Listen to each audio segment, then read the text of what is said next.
কেটেই যায়। কিন্তু এই রাত হলেই মনে হয় রুটি দিয়ে কী খাওয়া হবে। রুটি দিয়ে যখন সবজি থাকে না তখন ভারী চিন্তা লাগে। তাই ঝটপট করে নিলাম আলুর দম, সুজির পায়েস আর রুটি।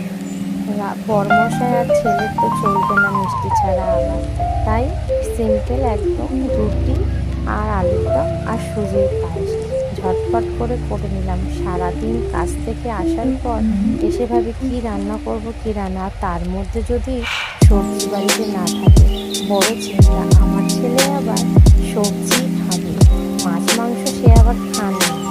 তাই ঝটপট করে নিলাম। আপনাদের যদি এরকমভাবে ঝটপট করে নিতে হয় প্লিজ আমার ভিডিওটা দেখবেন এবং ট্রাই করবেন।